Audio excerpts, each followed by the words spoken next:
आज हम आयुर्वेद के निरूपण के बारे में पढ़ेंगे। सबसे पहले आयुर्वेद के पर्याय। आयुर्वेद शाखा, विद्या, सूत्र, ज्ञान, शास्त्र, लक्षण एवं तंत्र, ये सभी आयुर्वेद के पर्याय हैं। आयुर्वेद की निरुक्ति। आयुर्वेद दो शब्दों आयु प्लस वेद से मिलकर बना है, जिसमें आयु का मतलब है जीवन, वेद का मतलब है जानना, अर्थात जीवन के बारे में जानना आयुर्वेद कहलाता है। इसका लक्षण। हिता अहितम सुखम दुखम आयुस्तस्य हिता अहितम मानम चैतच यत्र उक्तम आयुर्वेद है स उच्यते, अर्थात जिस ग्रंथ में हितायु जो जीवन के अनुकूल हो, अहितायु जो जीवन के प्रतिकूल हो, सुखायु जो स्वस्थ शरीर के बारे में बताए, दुखायु जो अस्वस्थ शरीर के बारे में बताए, इन सभी का वर्णन हो वह आयुर्वेद कहलाता है। अब आयु का लक्षण या इसकी परिभाषा।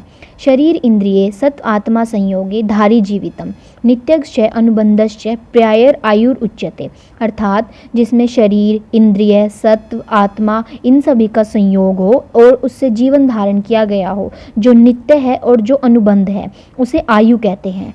आयु के घटक शरीर, इंद्रिय, मन और आत्मा, ये सभी आयु के घटक है। सिद्धांत।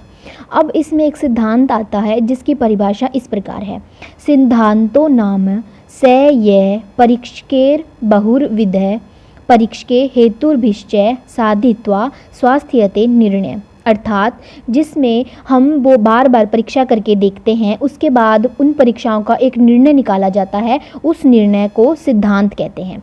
सिद्धांत चार प्रकार के होते हैं। सर्वतंत्र सिद्धांत, अधिकरण सिद्धांत, प्रतितंत्र सिद्धांत और अभ्युपगम सिद्धांत। सबसे पहले है सर्वतंत्र सिद्धांत। इसका मतलब है जो सभी शास्त्रों में, जो एक शास्त्र में केवल प्रसिद्ध हो लेकिन सभी शास्त्र उसे सब एक साथ ही मानते हो, वो सभी में मान्य हो।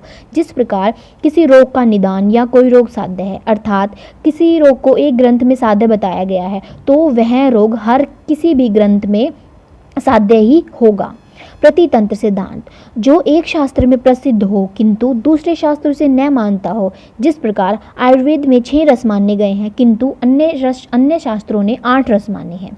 अधिकरण सिद्धांत। जिस विषय का जो प्रकरण चल रहा है उसमें उसी संबंध रखने वाले दूसरे अन्य तथ्य का आ जाना अधिकरण सिद्धांत कहलाता है। अर्थात जैसे कि हम आहार का वर्णन करते हैं तो आहार का वर्णन करते समय अग्नि का वर्णन भी अपने आप आ जाता है, क्योंकि अग्नि ही आहार का पाचन करती है।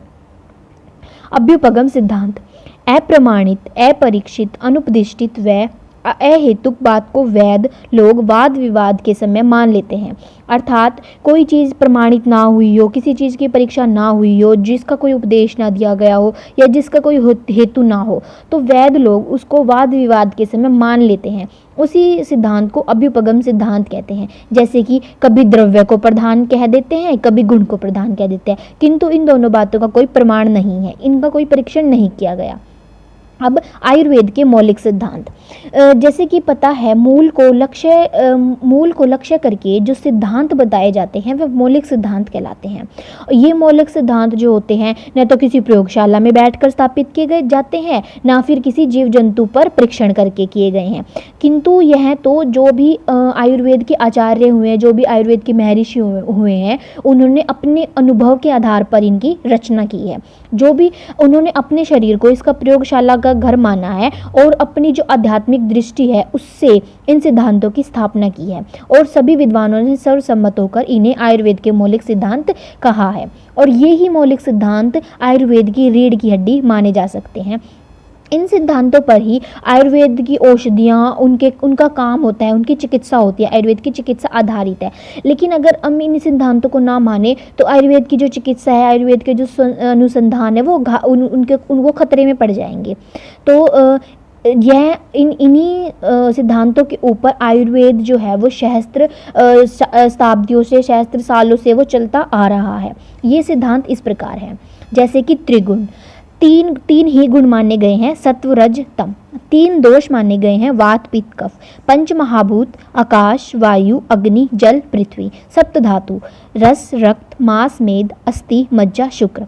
द्रव्य आदि 6 पदार्थ माने गए हैं, द्रव्य गुण कर्म सामान्य विशेष समवाय। अग्नि मानी गई है 13, लेकिन 3 प्रकार की मानी गई है। जठराग्नि जो कि 1 होती है, भूताग्नि 5 प्रकार की, धात्वाग्नि 7 प्रकार की। द्रव्यगत रस आदि पंच पदार्थ। रस गुण वीर्य विपाक प्रभाव आत्मा और परमात्मा माने गए हैं। चरक अनुसार पुरुष चतुर्विशंति यानी 24 हैं। सुश्रुत अनुसार पुरुष पंचविशंति यानी 25 हैं। पुनर्जन्म एवं मोक्ष माना गया है और प्रकृति। अब इसके बाद चरक के सप्तत्रिक 3 उपस्तंभ माने गए हैं। आहार, निद्रा, ब्रह्मचर्य। त्रिविध बल माना गया है। सहज, कालज और युक्तिकृत। 3 आयतन माने गए हैं। अर्थ, कर्म और काल। इन तीनों के अतियोग, अयोग या फिर मिथ्यायोग। 3 रोग, 3 प्रकार के रोग। निज, आगंतुज, मानस। 3 रोग मार्ग माने गए हैं। शाखा, कोष्ठ, मरमस्थि। त्रिविध भेषक माने गए हैं। छदमचर, सिद्ध, साधित, वैद्य गुणों से युक्त। और त्रिविध औषध मानी गई है। दैव्यापाश्रय, युक्ति व्यापाश्रय और सत्वावजय। धन्यवाद।